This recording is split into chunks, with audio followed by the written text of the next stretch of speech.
La espada de Damocles. Conduce Pablo Veloso.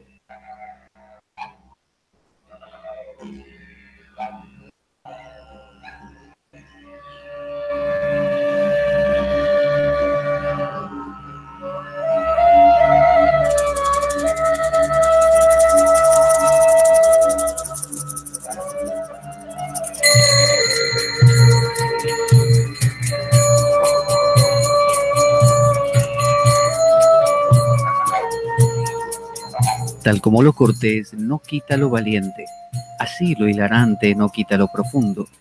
Y dado que la vida es un juego, aquí comienza La Espada de Damocles. La ficción más real que puedas concebir. La Espada de Damocles es un programa que por mera falta de objetividad cree ser diferente. Personajes mitológicos salidos de los más profundos avernos. Leyendas escabrosas y sin sentido. Curiosidades inquietantes e inútiles. Historias antiguas malversadas por nuestra incapacidad de entendimiento. Y cuentos carentes de profundo significado. También pretenderemos sin el menor éxito entender al ser humano en toda su dimensión. En suma, si quieres desperdiciar tu vida, aquí comienza La Espada de Damocles, la ficción más real que puedas concebir. La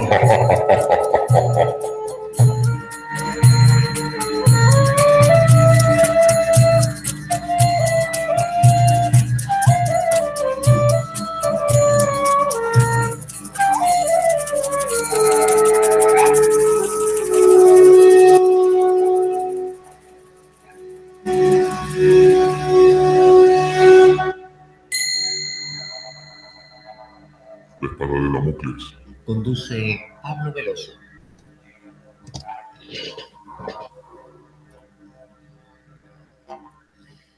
Buenas noches para todos, aquí estamos en La Espada de Damocles. Una vez más vamos a transitar el camino del murciélago, el camino de Batman, de la mano de Eduardo Vergara Aguilar, quien está aquí esperando para contarnos los misterios de algunas cosas extrañas que nos tiene preparadas. Tengo que contar que aquí lo tengo apuntado, que Eduardo dentro de muy poquito, el 28/9/2018, a las 9 de la noche, va a participar de la Noche de los Investigadores. ¿Qué será eso? Esa cosa rara, extraña, misteriosa. Bueno, nos va a contar un poco de qué se trata esto que va a ser, que vamos a ver si lo podemos transmitir en directo para que todos tengan acceso a lo que va contando Eduardo en ese encuentro, en esa reunión tan interesante que se va a dar, y que los que vivan por la zona, obviamente, les conviene acercarse y disfrutarlo en persona. Espera que conecte por aquí. Eduardo, ¿qué tal? ¿Cómo estás? Hola, buenas noches, Pablo. Buenas noches a todas las personas que nos siguen y un día más pues estamos aquí desglosando, ¿no? Dividiendo, partiendo, haciendo una autopsia de la obra de Grant Morrison y de McCain, ¿no? Quería citar el lugar donde se hacía la Noche de los Investigadores, pero no lo recuerdo. ¿En qué lugar puntualmente se hacía? Espérate, lo voy a mirar yo también porque no recuerdo ahora mismo el lugar yo tampoco. Vamos a ver que nos diga Eduardo, porque Eduardo también tiene que ir a ese lugar, si no, sí, no hay reunión alguna. Sí, es el Centro de Iniciativas Culturales, el CICUS, calle Madre de Dios 1, Sevilla, en España. Muy bien, así que los que vivan en la zona de Sevilla o puedan acercarse, ya saben, el 28/9 ya lo vamos a ir contando y vamos a ver si lo podemos hacer en directo, de manera que es como si estuviesen ahí presentes junto a Eduardo cuando nos cuenta estas cosas. ¿Y la temática que te va a tocar desarrollar? Bien, esto es una cosa que me comentó mi tutor, el profesor doctor José Barrientos, que él va a participar también junto conmigo, y es sobre nuestra labor, porque él está haciendo la labor esta que yo hago en los centros penitenciarios, claro, en México.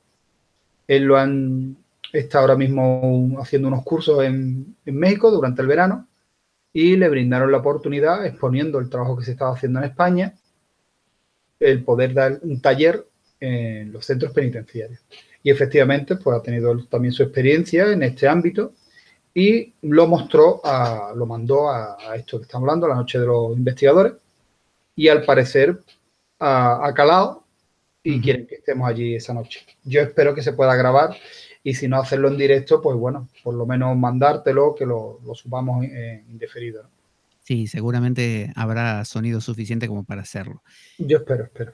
Y Espero esta noche, ¿qué es lo que vamos a abordar dentro de Batman? Que ahí vimos al comienzo del programa algunas de las clásicas imágenes de un test que es muy, muy conocido dentro de la psicología.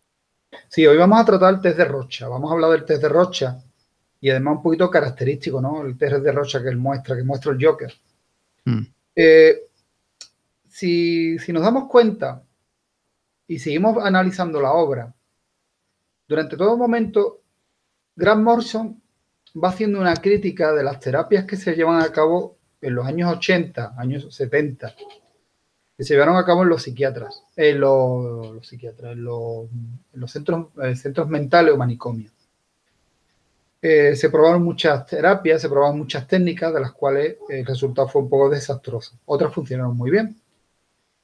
Pero no hay que olvidar que estas terapias se hacen con personas. Claro. Y claro, es como lo que comento siempre.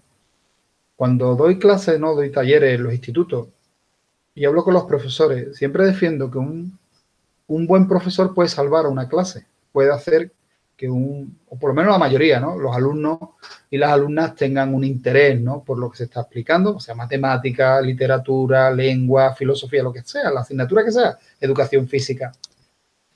Pero tiene que mostrarse interés. Pero un mal profesor se cepilla, se acaba con la clase entera, porque si tú no tienes ese elemento docente, ese elemento pedagogo, pues puede llegar un momento a que el alumno o la alumna desconecte. Y podemos perder una persona que tenga un interés, no perdemos el interés. Y cuando un adolescente pierde el interés, pues ya vamos haciendo la cosa mal. Aquí ocurre lo mismo. Cuando terapias destruyen la mente en vez de recuperarla, pues nos estamos equivocando. No hay que olvidar que hay grandes profesionales, no hay que olvidar que gracias a esos grandes profesionales se ha avanzado mucho, pero en el camino también hay que recordar que es lo que critica aquí el autor, las terapias dañinas. Nosotros dejamos la última sesión donde el Joker presentaba una carta, una de las 10 cartas del test de Rocha. Si los oyentes han estado buscando las cartas del test de Rocha y tienen el cómic, se van a dar cuenta que la carta no viene. Ahí lo vamos a mirar, a ver. Vamos a ver esto que está diciendo Eduardo. A ver. Esta es la carta que está mostrando, ¿no es cierto? Pues si ustedes ven las 10 cartas o las 10 imágenes del test de Rocha, hay parecidas, pero no esa. Estamos viendo ahora. Eduardo, alguna se podrá parecer más que otra, pero Esta es la que se puede acercar un poco más, la que está mostrando Pablo, que parece un murciélago, ¿no? Si la vemos ahí, pareciera ser muy similar. Pero realmente no es. No. ¿Por qué? Porque en el test de Rocha hay unas imágenes que son en negro, en blanco y negro, y hay otras que ya se le mete color. Sí. Porque eso sirve para el análisis. Esta que vemos es una mancha negra. Esta vemos una mancha que tiene unos tonos o bien marrones, rojos, pero si van viendo, esta precisamente, que es la que podría decir que se acerca o la siguiente o la tercera, Pablo, esta es primera, segunda, tercera no, perdón. Esta no es, no, esta tampoco. La cuarta podría tener un parecido, pero son manchas oscuras. El test de Rocha muestra manchas azules y según la edición, por el entintado, podrían ser rojas o púrpuras, ¿no? Claro, como esta, por ejemplo, que tiene efectivamente. Por eso digo que es muy interesante porque Grant Morrison crea su propia imagen del test de Rocha. Está bien, así nadie le reclama derechos de autor.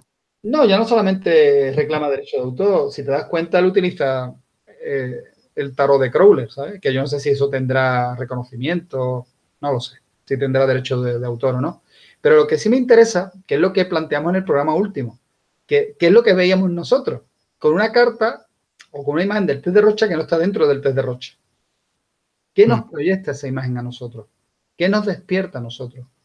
E invitábamos a los compañeros y compañeras a que dieran una opinión. Claro. Fíjate, por ejemplo, en el chat del grupo, Elena Rodríguez dice, es verdad, yo tengo el test y no es. Pero es a lo que vamos. Nosotros hablamos del test de Rocha y decimos, hay una imagen del test de Rocha. Claro. Y la gente dice, pues sí, hay una imagen del test de Rocha. Si nadie de los que estamos presentes nos hubiéramos puesto a investigar, o por ejemplo, en el caso de Elena, que lo posee, que es suyo, no lo hubiera puesto, daríamos por sentado que es una imagen del test de Rocha. Claro. Y eso que es falso, que es una falacia, se hubiera convertido en verdad dentro de nosotros. Por eso Platón decía que una mentira repetida a lo largo del tiempo se convierte en verdad. Durante una semana dijimos, hay una imagen del test de Rocha. Y durante esa semana posiblemente, si nadie investigó sobre si eran o no las imágenes del test de Rocha o lo que significaban las imágenes en el test de Rocha, hubiera creído que estamos hablando de las imágenes reales del test de Rocha. Claro. Por lo tanto, volvemos a lo que decía Wittgenstein. Los límites de mi lenguaje, todos los límites de mi pensamiento, de mi realidad. ¿Tú quieres decir, Eduardo, que así como decía Nietzsche, eso de que no existen hechos, sino solamente interpretaciones, quien quiera que mire una mancha de tinta, como decía el propio Da Vinci, que la mejor escuela de pintura eran las manchas de humedad en las paredes, que si uno mira una mancha de tinta, aunque no pertenezca al canon oficial o una carta de tarot que no sea la oficial, igualmente tiene un valor interpretativo? Efectivamente. Es más, cada uno de nosotros va a interpretar algo. Por eso es la magia del arte. La magia que tiene el arte es que yo puedo ver un cuadro y yo puedo interpretar algo y otra persona puede interpretar otra cosa. Claro. Lo que para mí puede ser bello, para otra persona es horroroso u horrible. Pero esa es la idea del arte. Es más, el programa de hoy va dedicado a todos los compañeros y compañeras que pintan o dibujan mientras nos están escuchando. Porque recordad que todos nuestros programas siempre se los vamos dedicando a alguien, ¿no? A un grupo, a personas, ¿no? Y creo que este programa, viendo esto, sería muy interesante dedicarlo a estas personas que pintan, que dibujan y que servimos de inspiración un poco, ¿no? Pero a lo que volvemos, ¿no? Efectivamente, ¿qué nos dice esta imagen? Porque si nos damos cuenta, y ahora vamos a pasar la página, porque le pregunta a Batman qué es lo que ve. Me gustaría ver si alguien, o desde el chat, se atreve, ¿no? A decir que ven esa imagen. Si alguien se anima, ¿no? A decir qué ve, ¿no? En esa imagen, directamente. No intente reflexionar. Lo primero que vieron, ¿qué vieron cuando vieron esa imagen? ¿No? El que quiera, ¿no? Desgraciadamente, las personas que hemos leído el cómic, la imagen la tenemos clara, lo que vemos, ¿no? Pero si alguien se atreve, ¿no?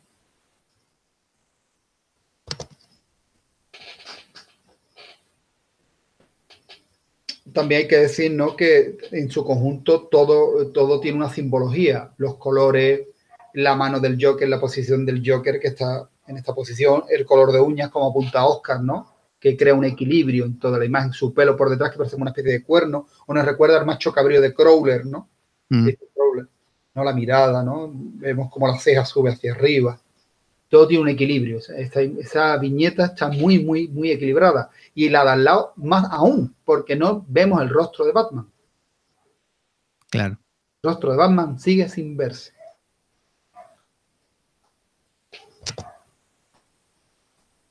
Mira, por ejemplo, Roberto Vázquez dice que es una mariposa. Sí, puede verse una mariposa también. Yo veo aquí como si fueran una especie de dos angelitos, ¿no? Que están como dándose un beso o algo por el estilo, tocándose las manos también. Sí, danzando, podrían estar bailando, ¿no? O danzando. También parece una suerte de coleóptero. Sí. Con estas cosas que tiene delante, estas pinzas. Yo sé que el test de Roger tenía algunas interpretaciones posibles para cada una de las cartas, pero también se descubrió que según el lugar geográfico donde se interpretaba, por ejemplo, los japoneses en cierta carta veían cierta cosa que no veían, no sé, los americanos. Entonces, que la geografía y la cultura también contaban a la hora de ver algo, de proyectar un material inconsciente. Efectivamente, efectivamente. Pero a lo que me interesa eso que has dicho, Pablo, me interesa mucho eso que has dicho del tema del inconsciente. Porque uno de los grandes debates con los que nos encontramos es inconsciente y subconsciente. Desde tu punto de vista, Pablo, el tema del inconsciente, cuando vemos esta imagen, ¿tiramos del inconsciente o del subconsciente? Según la escuela psicológica de que se trate, se hace una diferencia entre subconsciente e inconsciente y en otras no. Originalmente la psicología no tomaba en cuenta la idea de una mente inconsciente. Todo era aparentemente consciente y desde ahí se trabajaba. Luego con Freud, pero también con Mesmer y algunos otros que fueron los precursores de Freud, con la hipnosis, el mesmerismo, y luego Jung, se empezó a hacer estas diferencias. Freud creo que llegó a hacer una diferencia entre lo que es subconsciente, o sea, lo que está ahí por debajo, pero lo tienes muy a mano, que casi puedes por momentos conocerlo, y lo inconsciente que directamente no te enteras. Mientras que Jung directamente habla de lo inconsciente, quitó lo subconsciente de en medio. Efectivamente. Pero mi pregunta iría, desde tu punto de vista, ¿no? ¿Tú crees que la interpretación de esta figura la tiraríamos del subconsciente o del inconsciente? Yo creo que lo que uno plasma proviene de todos esos niveles. Lo que pasa es que algunos son más conscientes, más accesibles. Uno puede sentir, digamos, un enfado hasta un nivel determinado. Más allá lo pierde su génesis. Entonces, lo que uno ve aquí, uno puede tenerlo ahí como cerquita, pero también uno sabe que hay cosas que se están plasmando que provienen de otros estratos. Yo creo que es simultáneo, las dos cosas. Interesante. Yo es que soy de la opinión que nuestro inconsciente es el que, efectivamente, es esa capa de más abajo, y el subconsciente es el que puede incluso proyectar los sueños, ¿no? La cuestión de cuando entramos en estas imágenes, creo, desde mi punto de vista, que tiramos mucho del inconsciente y que luego la reflexión de la misma pasa por ese camino del subconsciente hasta llevarlo a lo que podríamos hablar de razón, ¿no? Pero que surge desde lo más íntimo. Todo lo que es simbólico, lo que es una proyección, no, digamos, de una sola dimensión. Porque esto es una imagen de una sola dimensión. Sí. No estamos hablando ni de 2 dimensiones ni de 3 dimensiones, no cuarta dimensión, etcétera. Sino en una única dimensión, desde mi punto de vista, tiramos mucho del inconsciente y ese inconsciente vinculado al instintivo. Si te das cuenta, por ejemplo, el rojo, peligro o pasión, o el amarillo, que se utiliza en las obras, ¿no? O cuando se está trabajando, ¿no? El amarillo, que sea un color. Son colores que nos llaman rápidamente y también por nuestra educación, claro, pero que nos llaman. Si te das cuenta, la naturaleza, por ejemplo, las ranas que son súper venenosas, tienen un color muy vivo para decirte, ojo, si me tocas, estás jodido. Si me comes, estás corriendo un peligro, porque soy súper venenosa. Hay especies que son realmente venenosas y otras que no, que han aprendido, han evolucionado y tienen ese color, pero ni son venenosos ni mucho menos. Claro. Pero, si te das cuenta, las ranas en este caso tienen unos colores muy vivos para decirte, cuidado, te estoy avisando. Es interesante eso, es muy interesante cómo en el test de Rocha que se les muestra, no utiliza una mancha negra, utiliza una mancha azul, ¿no? Ya digo, depende de la editorial, ¿no? Depende de la tinta que se haya utilizado para colorear. Pero son una combinación de colores fríos, el azul, y colores cálidos, el rojo, y el verde del Joker por encima, ¿no? Sí, sí. Lo apuntaba Oscar, ¿no? Como buen pintor, se ha dado cuenta de ese detalle. Tú sabes que el tarot antiguo, por ejemplo, el del Marsella, contaba con no más de 6 colores, una cosa así.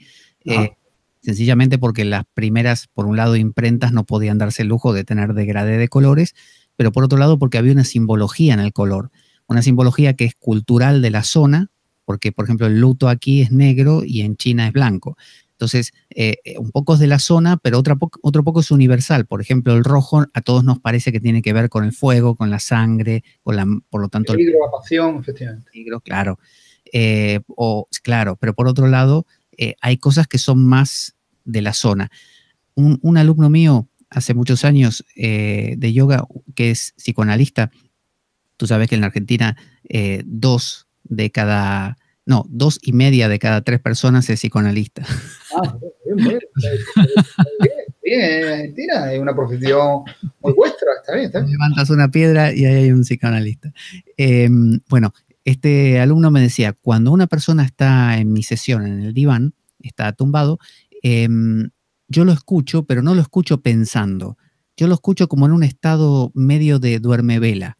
Justamente al estar en ese estado de duermevela no detecto cosas individuales y puntuales, agudas, sino que en algún momento algo me llega como que es esto.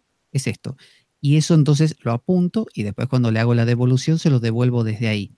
Entonces podríamos decir que, respondiendo un poco a esto del subconsciente e inconsciente, que yo creo que volcamos desde todos los niveles, pero luego para recuperar lo que vimos ahí, hace falta o que nosotros mismos podamos funcionar o hacer emerger algo desde ese nivel bien profundo, o que el intérprete lo haga por nosotros. Si el intérprete se queda en un nivel muy superficial, su interpretación también va a ser una interpretación aguda, pero no de ese estilo ambigua y profunda como tiene que ser un oráculo inconsciente, indefinida. Sí. Estoy totalmente de acuerdo. También no hay que olvidar una cosa, que en el bocadillo del Joker, que no existe como tal, sino son sus letras, es rojo. Sí. ¿Okay? Que también entra a formar parte, que es lo que estamos hablando, la voz del Joker te transmite peligro, te transmite sexualidad, sensualidad, erotismo. Hay que tenerlo en cuenta, ¿de acuerdo? Son muy, muy importantes los colores. Aquí en el chat están comentando también esto de los colores. Sí. Dice Elena, dice, el verde del Joker es determinante en la imagen. Sí. Aquí Oscar Hidalgo dice, a mí lo que me llama la atención es que el verde de las uñas del Joker complementa los colores de la mancha del test visualmente. Efectivamente. Como tú decías. Roberto Vázquez ve una mariposa y Oscar Hidalgo ve una cabeza de conejo vista de frente. Sí. Es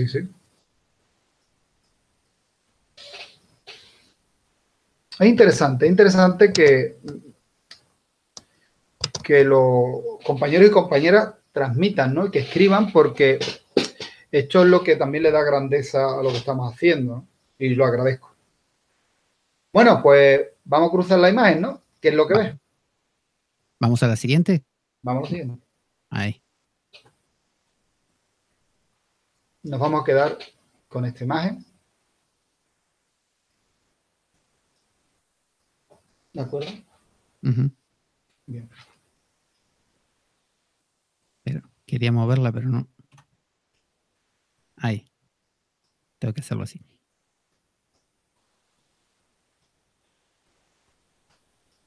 Bien. Esto es lo que ve Batman. Es lo que ve Batman, efectivamente. Es interesante, ¿no? Que Batman vea lo que ves, ¿no? Ve el murciélago, ve su símbolo, ve su tótem. Vamos a ver. Batman, tanto en la película de Nolan como en los cómics, el murciélago es aquello que teme. Sí. Él teme el murciélago. En año 1 de Frank Miller, el murciélago rompe el cristal y termina sobre un busto, ¿no?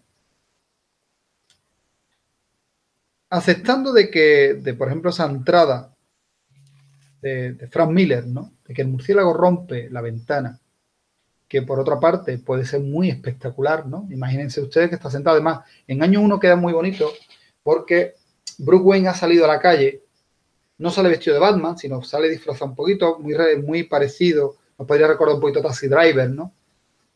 Y lo confunden con un madero, con un policía, hay una trifulca, lo hieren, llega hasta la mansión y cuando está sentado en el diván, en un sofá grande, en una especie de diván o una especie de gran sillón, que parece como una especie de trono. El murciélago rompe el cristal y como yo digo, aterriza, ¿no? Se posa, se sienta sobre este busto. Y es como tiene la revelación. Con San Pablo que cae del caballo, pues Bruce Wayne tiene ahí la revelación y a lo que yo temo, haré que ellos me teman, ¿no? En la película de Nolan, el niño que cae, los murciélagos que salen, o él se ve rodeado de los murciélagos que parece que lo elevan, ¿no? Cualquier interpretación que tuviéramos que darle a eso es interesante. Yo me había quedado un poquito con la de Miller, como se ve aquí, ¿no? El murciélago en grande, ¿no? Una imagen totémica completamente que rompe. Y es un murciélago además en pleno vuelo, como Sí, a punto de embestir algo. Además, si se dan cuenta, el murciélago, el quiróptero, la familia de los quirópteros son los únicos mamíferos que vuelan.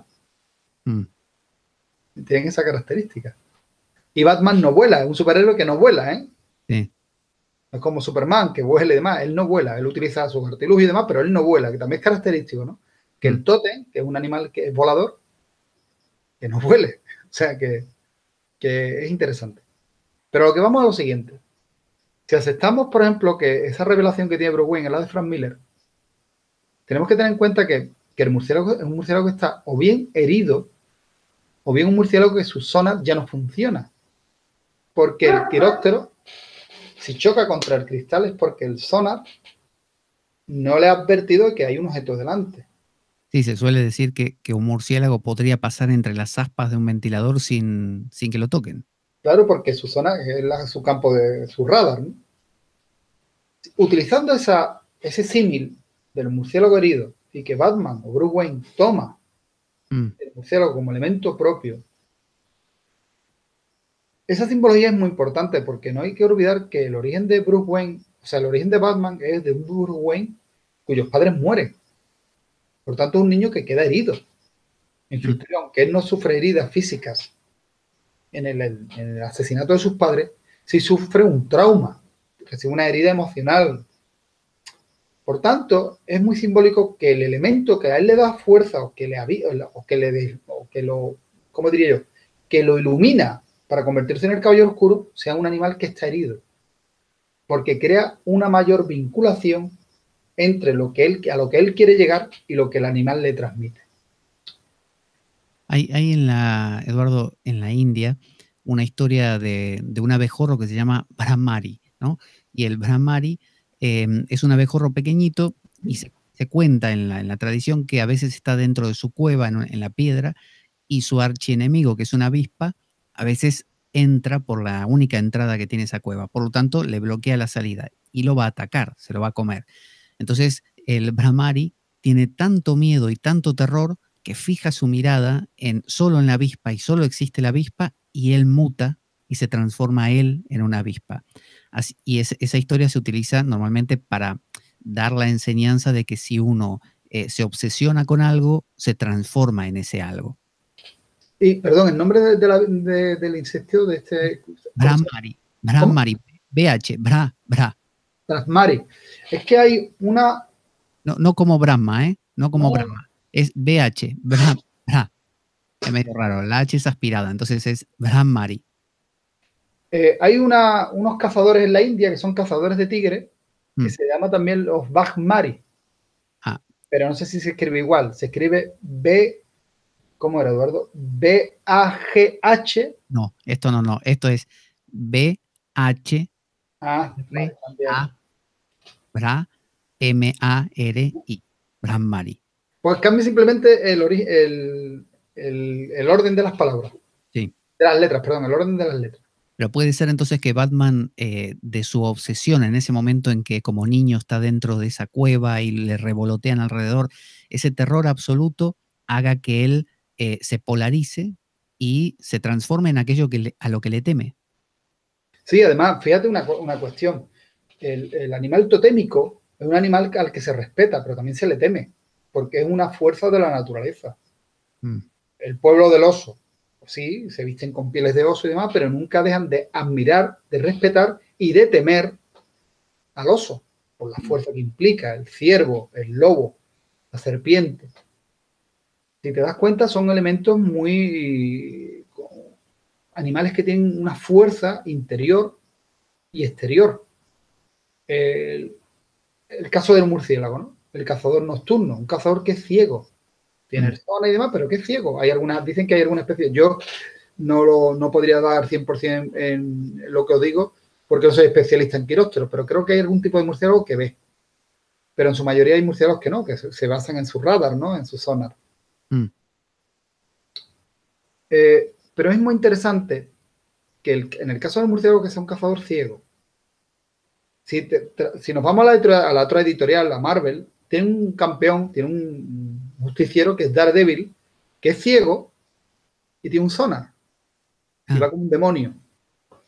Y es interesante porque, por ejemplo, en el caso de Daredevil no va vestido de murciélago, porque podría ir perfectamente vestido de murciélago, pero va vestido de demonio. Y en el caso de Batman, que va vestido de murciélago, no vuela. Y el Daredevil sí. Daredevil no vuela, pero va vestido de demonio. Va vestido de rojo, ¿no? Además, lo gracioso que él no sabe cómo queda el vestido. Pues ciego. Claro. Es muy interesante, ¿no? Daredevil también. Esto que decías, Eduardo, del murciélago lastimado, Sí. que sea el tótem justamente un ser, un animal en el que él fija su mirada, pero lastimado, ¿no? Vulnerable, ¿no? Algo que no es perfectamente cerrado y perfecto en su funcionamiento. Hay unas inclinaciones que ha habido dentro de la teología y del acercamiento a Dios.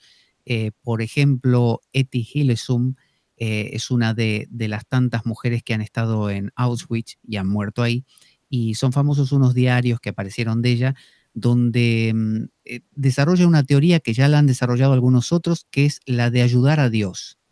En lugar de pedir a Dios, ayudar a un Dios que te necesita de tu ayuda, ¿no? Como si fuera un Cristo que se cae y lo tenés que levantar porque le pesa la cruz. Entonces, quizá en este caso Batman se tratase de ayudar a ese murciélago, es decir, un murciélago que está herido, que no es poderoso y le da una mano a él, sino que él tiene que componerlo. Mira, es muy interesante lo que has planteado por la siguiente razón. Batman efectivamente, ayuda a ese murciélago totémico, convirtiéndose, por ejemplo, en su guardián, en su caballero andante, en su protector, pero también se convierte en el protector de Gotham, una ciudad que está herida. El crimen es la herida de una sociedad. La pobreza, que en este caso hay que combatirla no atacando al mendigo, sino creando elementos que ayuden a esa persona a salir de la calle. Pero si te das cuenta, la pobreza, la droga, el crimen, etcétera, son la enfermedad de una ciudad. Además, Eduardo... Perdón, y voy a puntualizar. Yo no estoy diciendo que un mendigo sea malo, o que alguien no pueda, que la pobreza, espera, time. Pero es que tú vayas por la calle y veas personas pidiendo, pues te puedes encontrar que hay personas que dicen, no, es que está en la calle porque él quiere. Bueno, habrá personas que porque si quiere estar en la calle, pero habrá otras personas que las circunstancias le han llevado a estar en la calle. Claro, es un síntoma. Si le dieran oportunidades, saldría de la calle. Claro. Y esto lo digo rápidamente porque hablando con un compañero del trabajo, me contó una anécdota de una persona que conocía que había estado en la calle y decía que lo peor que había en la calle era poder hacer tus necesidades. Porque comer entre que pides una cosa, siempre algo puedes alcanzar con él. Pero el hacer tus necesidades, y sobre todo cuando va pasando el tiempo, que tú no te vas duchando, claro, que no es lo mismo estar hoy en la calle y entras en un bar, que está dentro de un mes, que no te has podido lavar y demás, y entras en un bar. O sea, que quiero puntualizar esto, ¿eh? Yo quiero puntualizar que nadie me diga, ¿qué está? ¿Contra los pobres? No. Lo que estoy diciendo que son elementos que desgraciadamente se dan en las ciudades. Y en el caso de Batman, va porque es, como tú apuntabas, ¿no? Es como el intentar curar, intentar solventar las heridas que tiene la ciudad, que en este caso es el crimen y sobre todo el tipo de criminales con los que se enfrenta Batman, que son criminales dementes. Pero además, quizás él intenta saldar las faltas que tiene, las carencias que tiene el propio arquetipo de murciélago que está herido. Fíjate que él recompone su traje y lo mejora constantemente, le agrega, no sé, un gancho nuevo, le agrega un arma, una flexibilidad, le pone eso que tú nombrabas el otro día, que es antibalas, ¿cómo se llama? Sí, el Kevlar. El Kevlar. Le va poniendo esas cosas, es decir, él va también mejorando y sanando su propio funcionamiento, no solo el de Gotham, como extensión de él. efectivamente, ya no solamente su propia armadura, porque toda la armadura llega posterior. Él, antes de ponerse la capucha, de vestirse con las ropas totémicas, tiene una preparación física y mental. Va trabajando, va aprendiendo de los mejores a lo largo del mundo. Bruce Wayne invierte su fortuna en mejorarse a sí mismo, Claro. espiritualmente, mentalmente y físicamente. Cuando él ya cree que tiene toda esa preparación o se ve preparado, da el primer paso. Su primer paso, aceptando, por ejemplo, el año 1 de Frank Miller, que lo recomiendo, la novela de Frank Miller, año 1, se da cuenta que le hace falta algo más.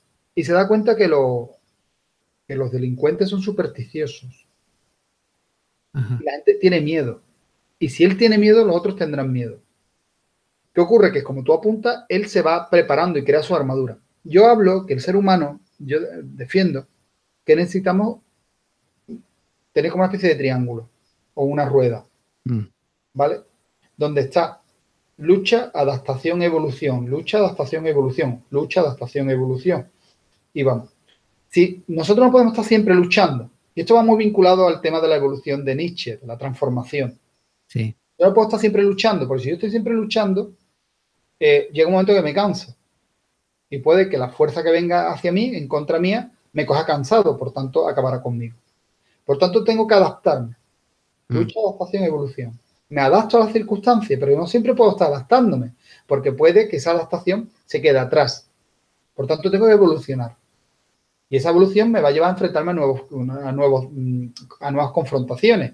Esa nueva confrontación, perdón, dime, Pablo. Un poco como Hegel también con esto de tesis, antítesis y síntesis. También, efectivamente, perfecto. Hegel, Nietzsche, efectivamente, con el mismo budismo, ¿no? El proceso de ascensión o de iluminación que no llega en sí, sino previamente yo tengo que estar haciendo una tarea. En el Zen, por ejemplo, tengo que hacer una tarea, que esa tarea me lleva a la felicidad, a sentirme bien, y esa felicidad me lleva a la iluminación. Por tanto, volvemos a 3 fases.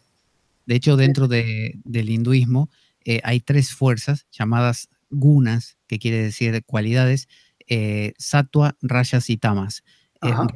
Rayas viene de rakta, sangre, que sería la primera que dijiste, la iniciativa, ¿no? Luego viene tamas, que es el estancamiento, cuando la cosa se queda en estado de conservación, y luego viene sattva, que es la transformación otra vez hacia algo nuevo. Y en astrología está lo mismo, es cardinal, hay signos cardinales y van así uno tras otro, cardinal, fijo, mutable, cardinal, fijo, mutable. Claro. Pues es a lo que hablamos, ¿no? ¿Qué ocurre? Que Batman, como bien tú defendías, que se va transformando, que va ampliando, se va adaptando también al tipo de peligro con el que se enfrente. Por ejemplo, si es un enfrentamiento contra un villano físico, por ejemplo, Killer Croc o Bane o Clayface, necesitará unos elementos que le permitan resistir mucho más los impactos de Killer Croc. Frente que, por ejemplo, si se enfrenta a la polilla, que utiliza un lanzallamas, pues posiblemente tendrá elementos para combatir el lanzallamas. Bien, un traje que le proteja del fuego, bien utilizar elementos de frío. Por tanto, la clave de Batman es su continuo proceso de adaptación, lucha, adaptación, evolución, lucha, adaptación, evolución. Y eso es primordial y es lo que tenemos que llevarnos hacia nosotros mismos en nuestro día a día. Nosotros no podemos estar todo el día peleando, no podemos estar todo el día luchando. Tenemos que adaptarnos, pero también tenemos que evolucionar. En el momento que nosotros nos paremos en uno de esos elementos, vamos a morir. Morir mentalmente, espiritualmente, físicamente. Tenemos que continuar. Esa rueda o ese triángulo tiene que seguir moviéndose. Y el día que deje de moverse significará que ha llegado a nuestro fin. Un fin, digamos, físico. Pero que hasta el final tenemos que seguir luchando. El otro día leí de una autora, una señora, que desgraciadamente no recuerdo ahora el nombre, que a los 50 y tantos años, a los 56, 57, 58 años, empezó a aprender ruso para leer a sus autores en su lengua natal. A Dostoyevsky. A los 76 años le dieron su doctorado. Y decía abajo, ¿crees que aún es tarde? ¿Crees que eres viejo para dar el paso? Esa mujer es el claro ejemplo de esa lucha, adaptación, evolución. Y todos y todas tendríamos que aprender de eso. Por tanto, es lo que hablamos. Aquí no solamente estamos hablando de unas viñetas, sino que si empezamos a profundizar, nos vamos dando cuenta que cualquier cosa, cualquier elemento, dentro de su profundidad podemos tener un aprendizaje, que es el caso que estamos haciendo con esta obra. Me gustaría preguntarte, tú que estás en el tema también de las artes marciales y que manejas lo que es la lucha y esas cosas y la actitud que hay que tener al luchar, esto de asumir un tótem, ¿no? Porque tú fíjate que un superhéroe le bastaría con, no sé, una máscara que le tape los ojos un poquito, este triángulo que es el que nos identifica, y una ropa más o menos cómoda, qué sé yo, como diríamos en chándal. Sí. Pero no, asumen algo cómodo, pero no, asumen una personificación muy definida, a veces de un animal, a veces de algún ser mítico. Tú como cultor de artes marciales, ¿cuál es el valor de personificarse, de incorporar algo que uno no es, ¿no? Bien, esto por suerte, yo tengo la suerte de tener un instructor de Krav Maga, instructor Javier Ballesteros, que hablamos mucho. Javier Ballesteros es una enciclopedia de las artes marciales. Y nosotros hablamos mucho de estos temas, el tema de la vestimenta, por qué se utilizan ciertas poses en las artes marciales, por qué se utiliza esto, se utiliza, pero no solamente en las artes marciales, sino en cualquier sistema de combate. Todo tiene su porqué, nada es gratuito. En la Edad Media, por ejemplo, en el siglo de oro, si nos damos cuenta, los espadachines, ¿no?, llevaban como una especie de hombrera con unas tiras de cuero. Igual en los muslos, las musleras, ¿no? Sí. Eso era para darle una falsa sensación de tamaño. Si yo lanzaba una estocada y me movía al hombro, la estocada entraba y las tiras de cuero podían bloquear la espada.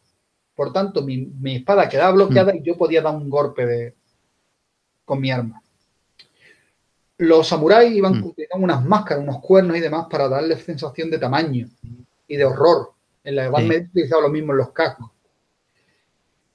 La aplicación de un tótem, las tribus, por ejemplo, lo utilizaban en África, los zulú, que se pintaban los ojos, se pintaban las caras para transmitir la leyenda del hombre lobo, viene de ahí, de los licaones, de los licántropos, perdón. Viene de, hablan gente de los sajones que venían con las barbas, las telas, las pieles de oso, que recordaban a los guerreros berserker, y eso fue llevando a la mitología del ogro, del troll, del hombre lobo, porque reflejaban ese monstruo, ¿no? A lo que tú apuntas, efectivamente, creas una fuerza.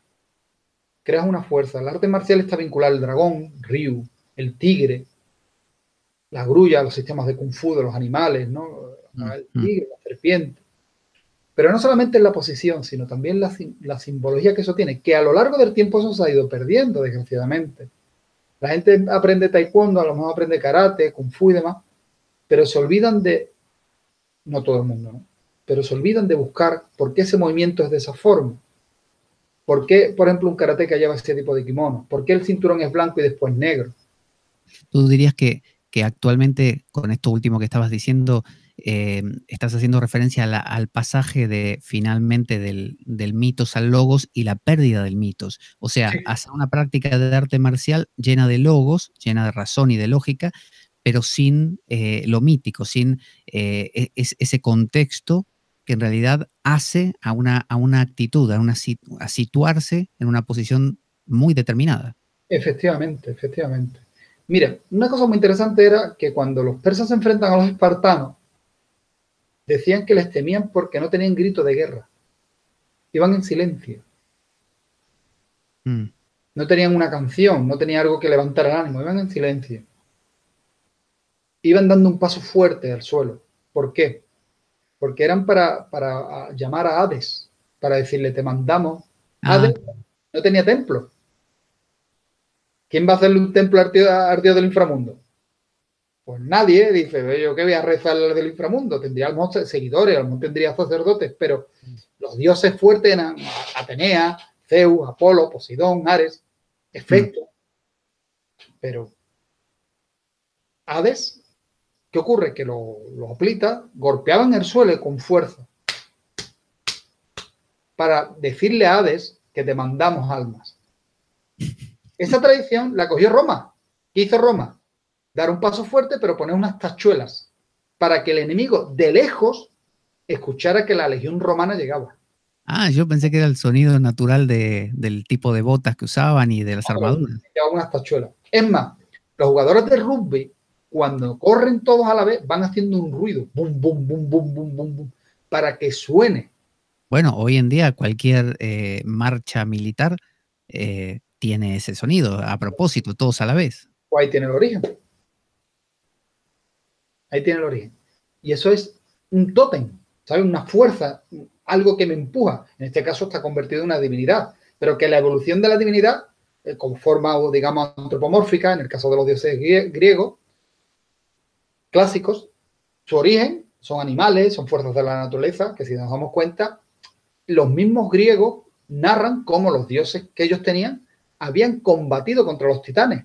Y los titanes eran las fuerzas de la naturaleza. Los mismos dioses son la evolución de esos titanes. Pero pareciera ser, por lo que dices, que una vez que ocurre la evolución titán hacia Dios, Dios hombre, el hombre necesita en algún momento recuperar esa deificación perdida, ¿no? Dios, y a veces hasta lo de titán, porque si tú dices se disfrazan de lobos, se disfrazan de osos, son tótems muy instintivos. Entonces, te pregunto, un Batman que luchara desde el Logos, desde Bruce Wayne, con una mascarita y nada más como el llanero solitario, ¿perdería mucho? Es que lo pierde todo porque ya, por ejemplo, en el caso de Frank Miller lo cuenta. Él se enfrenta por primera vez a unos delincuentes, que es una pelea, ¿no? Porque es un intento con un proxeneta y demás. Y va vestido como una especie de taxi driver, ¿no? Lleva un sombrerito, se pinta una cicatriz en la cara para que no lo reconozcan, lleva unas chupas. Y no produce el mismo impacto de un tío de 2 metros vestido de murciélago. Aquí lo cuenta en el chat. Mira, creo que Juan Demetrio estaba diciendo, o Mike Bike, aquí. Dice, en los primeros cómics iba de negro. Más tarde es cuando se disfraza de demonio debido a su fama de demonio de la cocina del infierno. Eso de Daredevil. Daredevil va vestido de negro al final, con un antifaz en la cara y demás, y después se transforma en amarillo y después en rojo. Ah, está hablando de pensé que hablaba de Batman. Vale, vale. Si te das cuenta, Juan Demetrio dice que se suele representar la justicia con una venda en los ojos, es decir, ciega, ¿no? Está bien. Vamos al cómic, ¿quieres? Sí. Pues a lo que hablábamos, ¿no? Es la necesidad, como tú bien apuntas, que Batman va desde el logo, pero sin olvidar el mito. Por lo que apunta, porque es supersticioso. Y si te das cuenta, vamos a ver, rápidamente, vamos a hacer una especie de historia rápida del cómic. Ya desde, por ejemplo, el hombre enmascarado, que iba de morado, ¿no? Con el antifaz, que lleva un anillo con una calavera. ¿Por qué llevan, como dicen, los calzoncillos por fuera? Esto viene porque los primeros dibujantes de cómic se inspiran en los hombres más fuertes del momento, que eran los levantadores de los circos, los forzudos. Y los forzudos y los luchadores de lucha libre mexicana y demás iban con esa estética. Iban con botas altas, mallas, como una malla, un bañador por encima de esa malla, porque era colorido. Por eso los superhéroes son coloridos. Y por eso llevan ese uniforme. No es que sean tontos que llevan calzoncillos por fuera. Para nosotros no podemos pensar que son tontos que van con calzoncillos por fuera, pero si tú coges la historia de la lucha libre o del wrestling, de la WWF o WWE, ¿no? El pressing catch, como se decía aquí en España y demás, los luchadores de lucha libre van vestidos así. Van con un short, ¿no? Con un pantalón cortito, con unas mallas. Los superhéroes van vestidos así, llevan máscara porque los luchadores mexicanos llevan máscara. Lo bueno es que luego los guionistas han ido transformando eso. Por ejemplo, Crisis de Identidad, los superhéroes dicen que llevan máscaras no para protegerse ellos, sino para proteger a sus familias. Pero este elemento, Eduardo, totémico, de asumir un animal, como estamos diciendo en el caso de Batman, y además, bueno, un animal herido, hoy en día, en nuestra cultura signada por el logos y ya no por el mitos, ¿en qué se expresa? Por ejemplo, un joven, una persona cualquiera de la calle, ¿en qué sentido o de qué manera encarna un tótem o no lo encarna en absoluto? Sí, sí se encarna. Por ejemplo, podemos ver las tribus urbanas. El intentar llevar una especie de logotipo. Eso, por ejemplo, se ve muy bien en el Regreso de la Noche, volviendo a Frank Miller, cuando Batman se enfrenta a los mutantes. Son grupos de adolescentes que van con unas crestas, con unas gafas, ¿no? Un cómic de los años 80 también. Y se enfrenta al líder de los mutantes. Cuando Batman vence al líder de los mutantes, esos jóvenes pasan a convertirse en los hijos de Batman y llevan pintada en la cara el logotipo de Batman. Ah, Los jóvenes, por ejemplo, los grupos heavy metal, ¿no? Pues llevan camisetas Iron Maiden, AC/DC, llevan los Kiss, llevan el logotipo, llevan el elemento puesto en las camisetas, ¿sabes? Como digo, esto puede ser cualquier tribu urbana.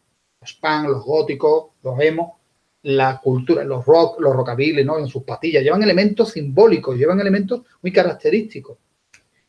Pero si te das cuenta, yendo un poco más en profundidad, en la música mismo, está volviendo a sonar esos elementos en la antigüedad. Por ejemplo, aparecen grupos de música que tocan o intentan tocar la música que se tocaba en Escandinavia, o sea, como grupos neopaganos, ¿no? Desde el paganismo moderno. Paganismo entendemos religiones que eran anteriores, o sea, anteriores al cristianismo y demás, ¿de acuerdo? O religiones distintas al cristianismo. Música del paganismo. Se está recogiendo, por ejemplo, la música andalusí. Se está volviendo a intentar recoger la música que se hacía en África, la música de la India. O sea, en cierta medida, la gente intenta volver a rescatar las religiones y los cultos anteriores hace 4.000 años o hace 2.000 años. La anamnesis de Platón. Efectivamente. Es más, fíjate, un pueblo que ha hecho eso y lo sigue manteniendo ha sido la santería. La santería traen sus dioses y simplemente le dan un nombre cristiano para evitar que se le castigara. Pero ellos siguen creyendo en sus loas, como apuntaba, ¿no? El Papá Vegue, ¿no? El que es loa del Joker, ¿no? Que en cierta medida es necesaria la imagen totémica. Hay personas que, por ejemplo, deportistas, a lo mejor corredores, que se tatúan el rayo de Flash. Esperando correr más rápido. Vamos a ver, si tú lo piensas, está creando un elemento. Claro, claro. Yo llevo tatuajes. Todos mis tatuajes tienen un significado. Todos. Yo no tengo nada tatuado que diga, me va a tatuar por moda. No. Todos mis tatuajes tienen un significado para mí. Por tanto, los estandartes del Tercer Reich tenían un valor también totémico. Llevaban el águila de Roma. Una especie de águila similar de Roma. Es más, ellos volvieron a rescatar las religiones pre-cristianas. Buscaban el martillo de Thor, intentaban invocar a Loki en un bosque, la orden de Thule. O sea, que si nos damos cuenta, hay un proceso de búsqueda, de volver a traer. Pero vamos, incluso los cristianos, católicos y demás, cuando se lleva la cruz, la persona que lleva la cruz, siempre y cuando no sea una cruz de moda, me lleva una cruz, no, lleva ese elemento. Los cruzados. O un monje con su vestimenta, con su hábito, que es en realidad un hábito medieval. Sí. La ropa medieval. Efectivamente, pero fíjate, en las cruzadas, la gente que iba a Tierra Santa se tatuaban cruces por si encontraban el cuerpo o moría que se le hiciera sagrada sepultura. Para que volvemos, Eduardo, al tema de siempre, que es que en la recuperación o intento de recuperación de esa realidad mítica que nos reconforta, nos da trascendencia, nos permite salir de la pequeñez de la razón, no sé si acaba siendo lo mismo una cruz que tiene toda una tradición, ¿no? Muy gorda, con un montón de elementos, o la mitología celta, ¿no? Que un penacho de punk con, no sé, con unas gafas oscuras y unos pinchos por algún lado. ¿No hay una diferencia ahí de magnitud en la profundidad de cada uno de los símbolos? Pablo, es más, mira, si te das cuenta, en el chat nos responden eso. A ver. Los equipos de fútbol americano que llevan animales, los símbolos. Sí. Por ejemplo. Llevan símbolos. O, por ejemplo, los que apuntaba, ¿no? El de Ghost que lleva, el cantante de Ghost que lleva una máscara protésica, ¿no? Los Slipknot que llevan máscaras también. El fantasma de la ópera lleva media máscara que le ocultaba la parte que tenía destrozada, que podía... Harvey Dent podía hacer eso y muestra su horror. Efectivamente, es como dice Juan de, seguimos utilizando el tótem, pero olvidamos su significado profundo. A lo que yo voy, cuando utilizamos un tótem, pero no conocemos su significado Mm. es como tener un Porsche en el garaje y no tener las llaves. Yo tengo un Porsche en el garaje, un Ferrari, pero no tengo las llaves. Por tanto, necesitamos de conocer el significado profundo del tótem para que ese tótem nos dé fuerza a nosotros. Por ejemplo, la gente que lleva Nike, ¿no? O Nike, la marca Nike, marca Nike, ese símbolo. Los arcos del triunfo de McDonald's. No ve la publicidad que estamos haciendo aquí por la cara, ¿eh? Hay que recordar que todo esto lo hacemos gratis, ¿eh? Y aquí hay que estarlo. No, pero fuera de broma. Si nos damos cuenta, utilizamos imágenes, utilizamos el tótem sin conocer la profundidad del mismo. Pero por eso, por ejemplo, el Tercer Reich se preocuparon, como tú decías, de buscar, de revivir, fueron hasta Tíbet a encontrar cosas para armar y montar bien algo profundo. Es decir, no buscaron un pato, no sé, un conejo y lo pusieron y dijeron, este es el nuevo tótem. No. Por eso hay una diferencia entonces de profundidad entre recoger una tradición antigua bien robusta y simplemente, no sé, como tú dices, Nike.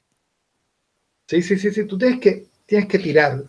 Es más, fíjate que, por ejemplo, las SS, ¿no? Que llevan la calavera, ¿no? Sí. Llevan la calavera porque significaba que ya estaban muertos. O sea, fíjate ese elemento, ¿no? Esa simbología a la muerte y la fuerza que la muerte te da cuando tú ya estás muerto. Eso es muy heideggeriano, con eso de el ser para la muerte. Efectivamente. Si te das cuenta, Lovecraft decía, aquello que ya está muerto no puede morir. Pero no significa que no estuviera vivo. ¿Sabes? Porque hablaba sobre Cthulhu, que está dormido en su trono, ¿no? Y le están tocando una flauta, ¿no? Y cantándole, bailando alrededor, pero está dormido como a Satoth, ¿no? Que es el otro dios que tiene, los dioses primigenios. Efectivamente, necesitamos de rescatar el tótem. Yo creo que sería muy importante que volviéramos a revivir esos elementos que nos vinculaban realmente a donde estamos, que es al mundo. Las tribus tenían sus tótem y sobre todo porque respetaban el entorno. Ahí ahora mismo hay un movimiento interesante, ¿no? Que es vuelta a esa crítica que se hace a cómo están los mares, ¿no? A la basura que se tira, la crítica, ¿no? A los componentes que se le echan a los alimentos. Por ahí había una entrevista de un señor que está en una tribu, ¿no? Tribu Sudamérica, y hablaba que nos han engañado, que para vivir tenemos que tener por fuerza un salario, que para vivir yo tengo que tener una casa, que para vivir, y en cierta medida llega un momento que ese materialismo, ese deseo de tener, nos ha desvinculado de lo que nos rodea, porque tenemos grandes cosas. El que vive en la costa sale simplemente a pasear por la playa, fíjate todo lo que tiene. El que vive en la montaña, todo lo que tiene en un bosque, incluso el urbanita podría permitirse ver lo que tiene, porque vemos la magnitud de la creación del hombre. Vamos a ver, edificios en nuestro pueblo, entendamos la humanidad como un pueblo, necesita un edificio, sea de grandes dimensiones o pequeñas dimensiones. Muy bonito, por ejemplo, en el momento de Gladiator, cuando su compañero, ¿no? Que es un nubio, un negro, ¿no? Que han cogido para pelear en la arena y ver el anfiteatro, ¿no? El circo romano, y se queda como diciendo, pero esto es capaz de crear el hombre. Claro, está impactado. Impacta, ¿no? Porque él viene de una tribu, viene de su cabañita, ¿no? Pero desde la cabaña al gran bloque, al gran edificio, si respetamos, porque Japón, por ejemplo, respeta mucho sus bosques, que no los corta, y mira que Japón tiene un problema de superpoblación. Y es muy pequeño además, sí. Pero respeta sus bosques sagrados. Si nosotros somos capaces de ver lo que realmente tenemos, el mundo funcionaría mucho mejor. Mucho mejor. Mucho. Y creo que eso es lo que intenta hacer Batman con Gotham. Demostrarle a los gotamitas, ¿no? Que tienen una ciudad por la que tienen que luchar. Pero es que nadie se atreve. ¿Pero por qué? Porque están metidos en sus problemas, están metidos en sus trabajos, sus problemas familiares, tienen un alto índice de criminalidad por mucho que le esté luchando, ¿no? Tienen miedo, es una población muy supersticiosa, ¿no? Claro. Y si Me nos damos cuenta... me gustaría preguntar Dime. una cosita más respecto a esto del tótem. Por ejemplo, en la astrología ¿Sí? hay 12 signos, 11 son seres vivos y uno, que es Libra, es un objeto, es un ser inanimado, es una cosa inanimada.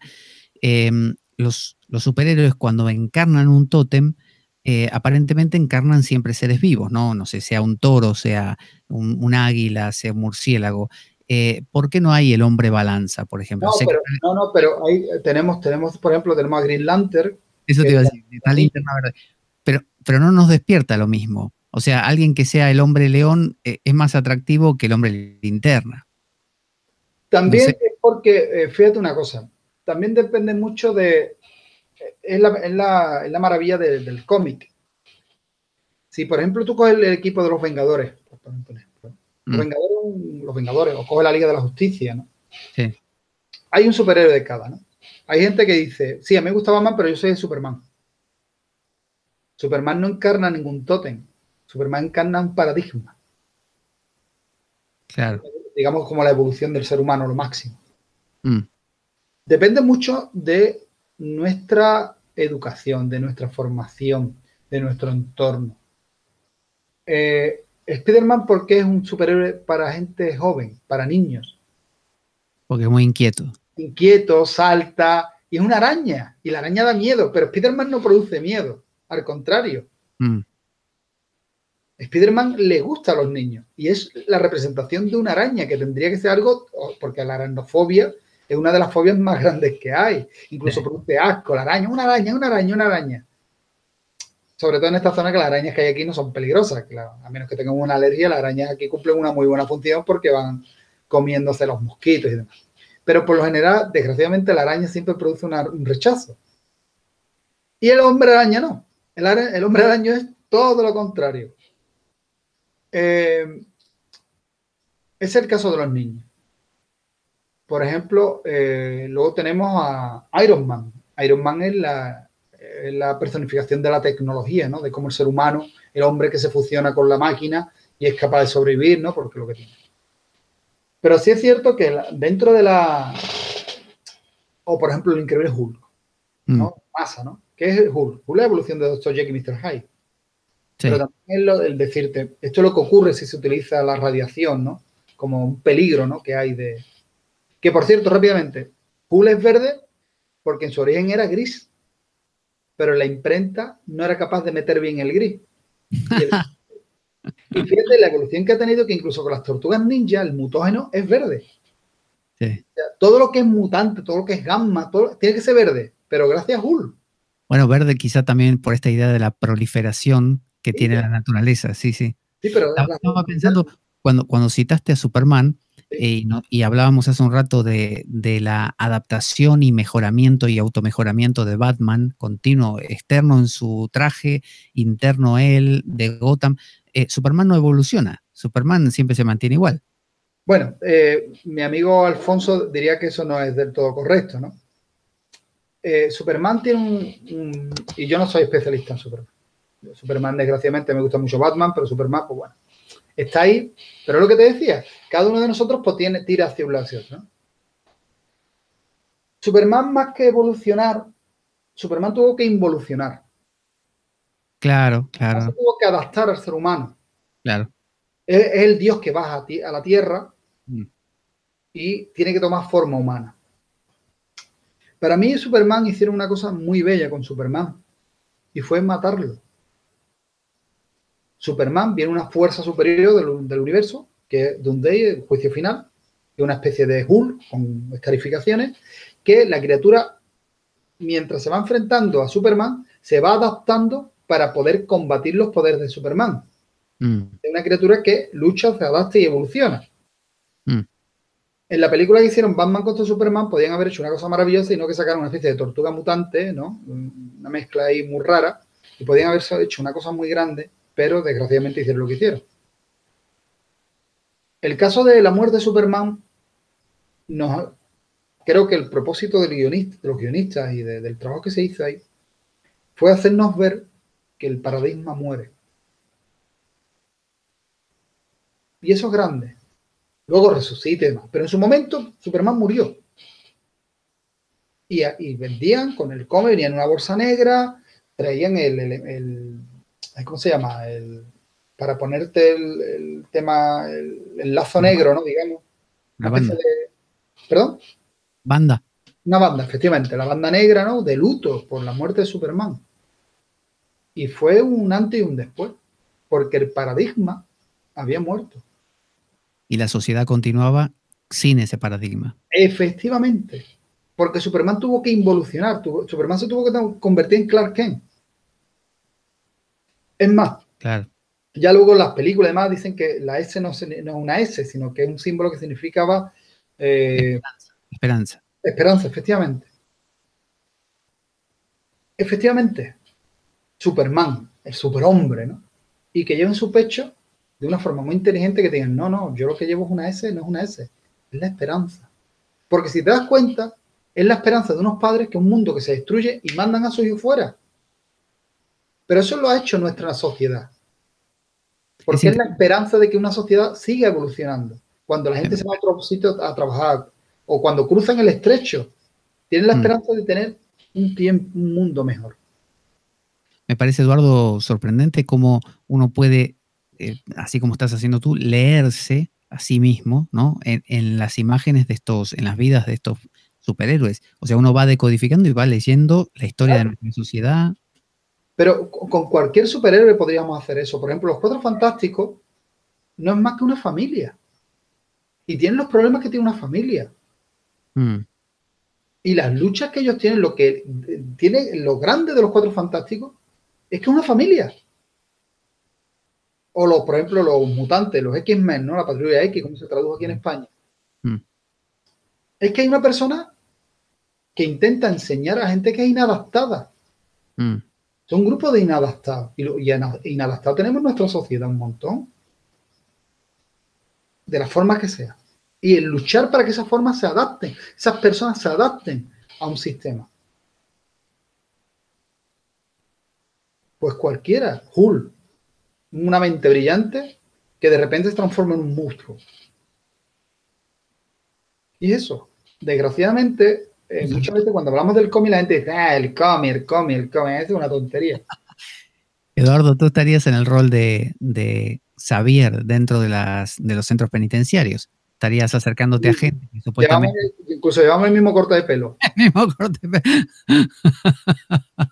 Bueno, pues, en cierto modo lo que se intenta es que esas personas entren dentro de una vida normal, ¿no? Dentro de una vida normal, hablamos de vida normal, la que tenemos cada uno de nosotros, ¿no? Que nos levantamos por la mañana a trabajar, o a buscar trabajo, con nuestra familia, o llevando un hogar.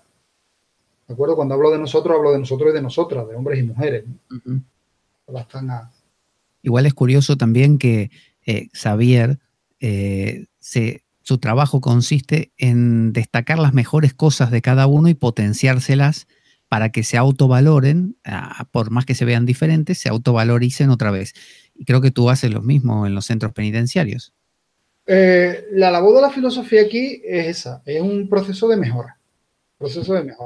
¿Que funciona a veces? Sí, que no funciona también, ¿no? También tenemos que ser realistas, ¿no? Esto no es la panacea. Lo bueno que tiene esto, pues que con el tiempo pues encuentras antiguos alumnos y alumnas que han salido hacia adelante y que ya no están dentro de sus mundos, ¿no? Y se han adaptado muy bien. Pues sí. Y que es necesario, volviendo rápidamente al tema, es necesario que recobremos, ¿no? Que recuperemos, perdón, el tótem. Es importante, es importante. Y cada uno puede tener el tótem que quiera, ¿eh? Una cruz, un tótem. Son elementos de fuerza. Pero que conozcamos por qué llevamos ese tótem. No me lo pongo así por poner. Es que hoy me voy a poner la piel de un oso. Ah, muy bien, pues estupendo. O sea, muchas veces la gente que entra en muchas tribus urbanas y demás en un momento de adolescencia es porque necesitan un significado en su vida. El tótem da un significado a la tribu. Y cuando una persona dice, es que no encuentro un significado en mi vida, eso es un problema, ¿eh? Tú viste que hay una película, la película La Ola, una Sí, película alemana, donde justamente se les propone mostrarles a los alumnos la fuerza que tiene el tótem, el símbolo, ¿no? Como sí, medio de unificar, de crear sentido y de producir efectos o acciones. sí, sí, sí, sí, sí, sí, sí, tienes razón. Sí, sí, así es. Sí, sí, sí. Es una película muy buena, ¿eh? Sí. La Purga, por ejemplo, ahora que está todo el tema de la Purga, la película esta de la Purga, Mm, llevan máscaras. esa no la he visto. Un día, en Estados Unidos, puedes hacer lo que tú quieras. Puedes cometer el crimen que tú quieras. No vas a ser juzgado. Y te puedes imaginar lo que ocurre por la ciudad. Y van enmascarados. Como un carnaval. ¿Sí? Un macabro carnaval. Mm. Porque pueden matar, violar, robar, lo que quieran. Y es muy significativo. Una película te puede gustar más o te puede gustar menos, pero es muy significativa. Muy, muy significativa.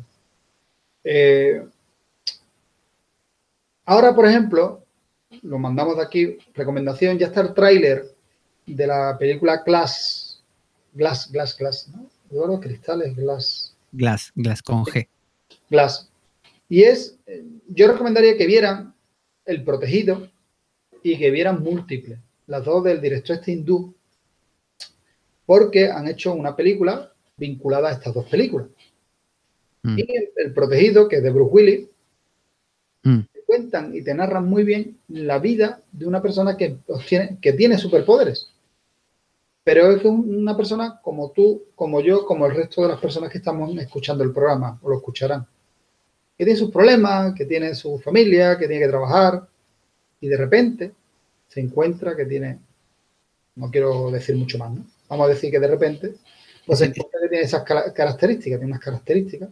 es esta película que tiene su antagónico, que es otro personaje que es el opuesto de él. Don Cristal, Ah, es. que es Samuel L. Jackson, otro actor Y con una grandísimo. copa de un pino. Y Múltiple va sobre el caso de una persona que tiene múltiples personalidades, tiene 20 y tantas personalidades distintas. Yo recomendaría que la vieran y yo deseando, además, la estrenan el día de mi cumpleaños, el 18 de enero, y estoy deseando que llegue esa fecha para ver esa película. Porque son dos películas que me gustaron mucho, mucho, mucho, mucho, El Protegido y Múltiple, y estoy deseando pues que llegue ella. Y Múltiple es aquella de ese hombre que secuestra, creo que unas chicas, una cosa así. efectivamente, que es el que hace de Doctor Xavier en Los Mutantes. Ah, tienes razón, no me había dado cuenta. Yo no la vi la película, pero vi el tráiler y es cierto, es cierto. Pues es recomendable, véanla. Del joven Javier. Mm. Efectivamente, si pueden, véanla. Véanla a las dos y a ver cómo está Glass. Yo estoy deseando que llegue. Y en cierto modo es una forma también de lo que estamos apuntando. Él se pone, Bruce Willis en El Protegido, lleva también su uniforme. Sí. Un guardarropa. Sí. Va como el Espectro. A mí me recuerda mucho al Espectro, un personaje también de DC que aparece como una gabardina, una capa, ¿no? Y tiene digamos, su kriptonita, porque los superhéroes tienen que tener debilidad. Mm. Superman tiene la kriptonita. ¿Y por qué le ponen la kriptonita? Porque llegó un momento que no tenían con qué vencer a Superman. Y los guionistas crean la kriptonita, que viene de su planeta, viene de Krypton. Claro, muy acertadamente, claro. Y yo creo que es necesario que tengamos. Batman tiene también sus defectos, sus defectos, uno de ellos que es humano, y segundo, no muy importante, que no tiene ni padre ni madre. Vamos a ver, un defecto en el sentido que es una falta, un dolor. Las personas que no tienen padre y madre, en este caso es un accidente y demás, y he tratado con personas así, pues siempre lo dicen, supone. No sabéis la suerte que tenéis de aquellos que tenéis un padre y una madre que podéis abrazar, a la que podéis levantar un teléfono y mira, me pasa esto. También hay personas que tienen padre y madre, pero no están. Claro. Simplemente porque sí, están ahí, pero como si no existieran, que también es otra desgracia, ¿no? Porque es lo que dicen, hay personas que pierden sus padres y tuvieron muy buena relación, y hay otros que los tienen y funifa. Pero para aquellas personas que tienen una buena relación con sus padres, con sus madres, pues es un regalo muy grande, y Batman no lo tiene. En el caso de Hulk, se me ocurría que su kriptonita sería su propia estupidez, porque normalmente lo dominan por ser tonto y hasta en alguna ocasión una chica que él amaba lo calma, ¿no? Y lo baja de ese estado también. Pero más que nada es la estupidez. A veces se mete en cosas que ya los demás le tendieron la trampa. Sí, es que tú piensas que Hulk es una fuerza de la naturaleza que no tiene que razonar, es como un tsunami, voy hacia adelante, fuera, punto, no hay nada más.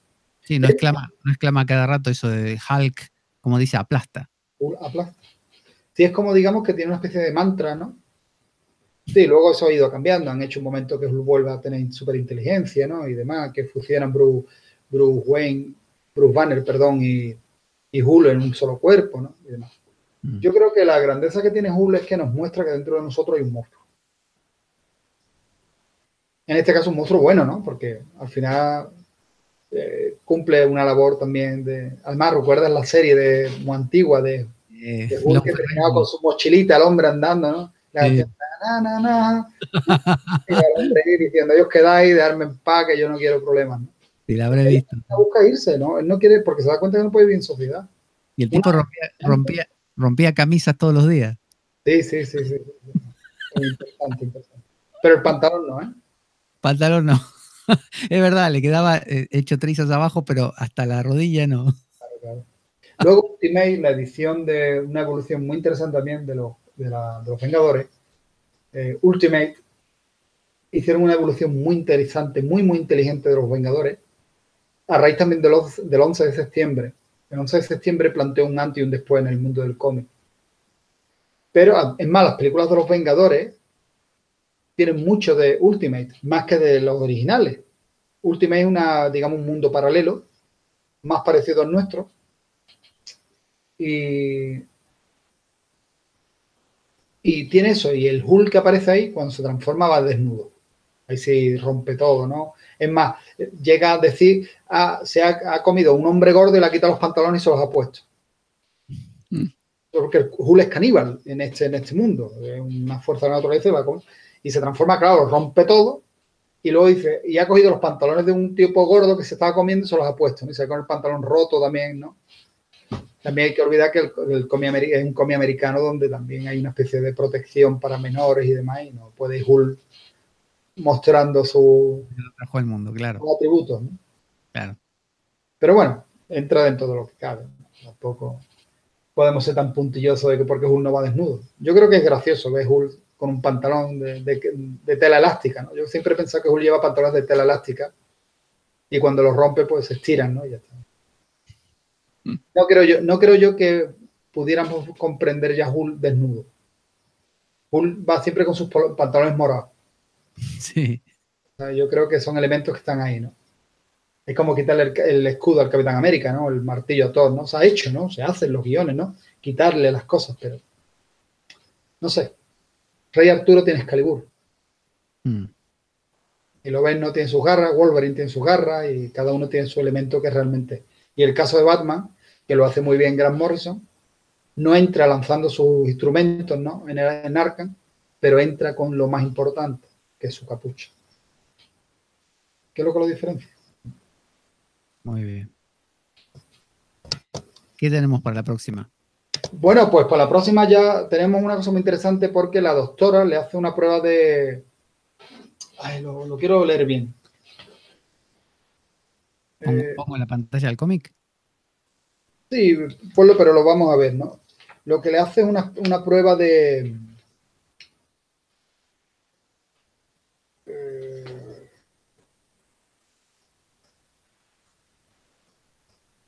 de asociación de palabras.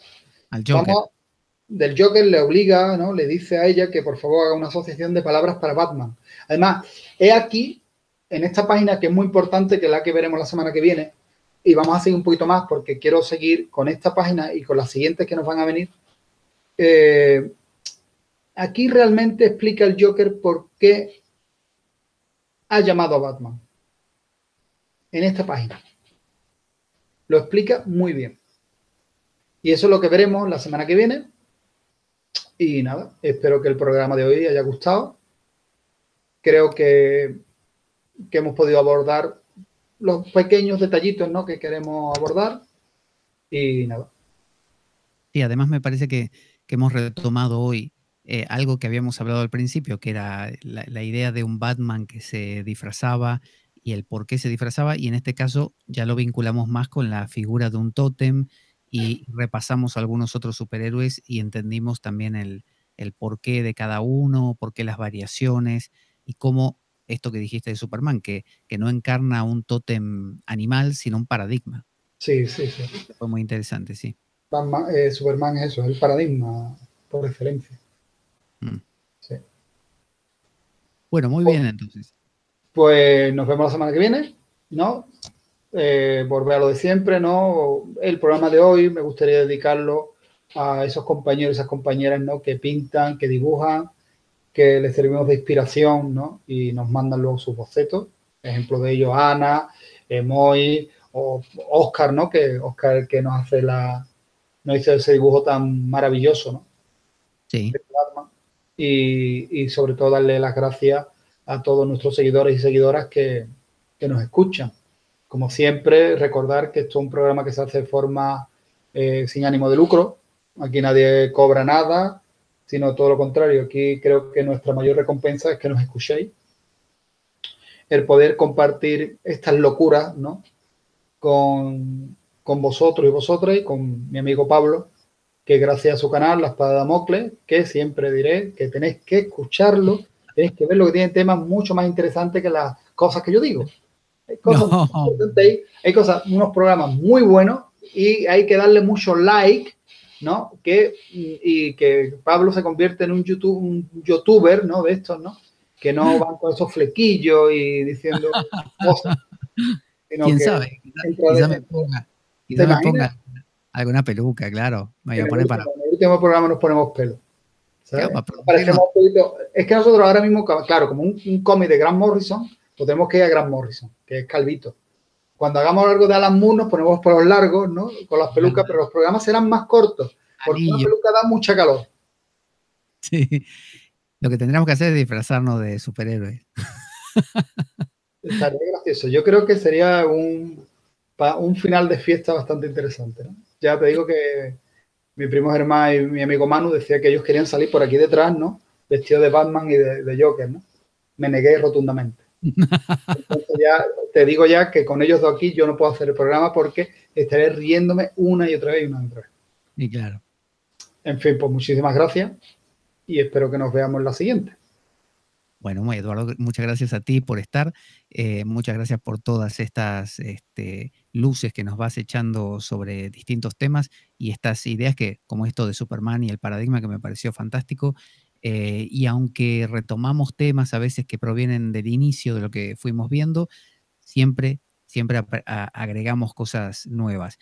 Y además, pareciera que nos proponemos transitar una página y no lo logramos, no logramos terminar la página del cómic. No, verdad. Pero porque salen muchas cosas Sí. y creo que valen la pena. Y la gente así lo siente porque durante la semana, cuando el programa queda colgado y tanto en iBooks como en YouTube, la gente va diciendo, muy bueno, me encantó tal cosa, hacen alguna pregunta o tiran alguna idea. Y bueno, y de paso agradecer a toda la gente que está ahí también en el chat, que ha estado escribiendo, que ha estado interaccionando. Muchísimas gracias a todos. Sí. Además, agradecer eso, agradecer esa continuidad, ¿no? Ese compromiso, porque estamos hablando que un domingo, que mañana en verano se suele salir, a lo mejor mañana se tiene que trabajar o hay gente que está de vacaciones y tienen esa fidelidad con el programa. Es un viernes, un jueves, lo pongamos el día que sea, hay gente escuchándonos y pidiendo que cuándo vamos a hacerlo. Y vuelvo a repetir, por favor, vean los capítulos de Pablo en su canal, La Espada de Damocles. Muy interesante, de verdad, muy interesante. Yo justo iba a decir que podemos tener compromisos de toda clase, pero el 28 de septiembre a las 9 de la noche hay que estar todos ahí en Sevilla vitoreando a Eduardo, que va a estar exponiendo. A mi amigo y maestro José Barriento también, que viene de México. Vamos a ir todos disfrazados de Batman, Eduardo. ¿Cómo? Todos disfrazados de Batman, vamos a ir. Todos disfrazados de Batman, ¿no? Y dirán, todos los sinvergüenzas, esto para de aquí, hombre, ¿esto qué? ¿Te acuerdas como un V de Vendetta que está todo el mundo con las máscaras, ¿no? Al final. Claro, así. Bueno, vamos a poner la cortina de despedida y ya nos vamos a encontrar en la siguiente ocasión con más Batman, más Eduardo Vergara y más Grant Morrison. Más espada de Damocles, más espada de Damocles. Más Pablo, espada. muchas gracias. Amén. A ti, a ti.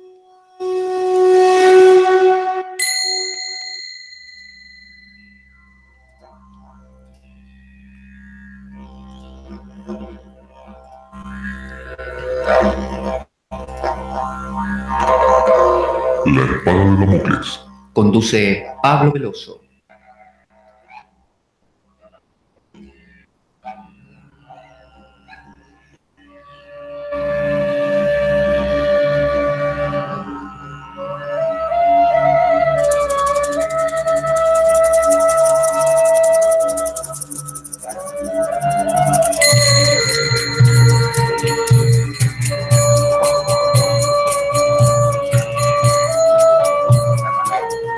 Y dado que la vida es un macabro juego, concebido por una mente perversa, únete a nosotros en nuestro próximo programa, cuando escuches las siguientes palabras.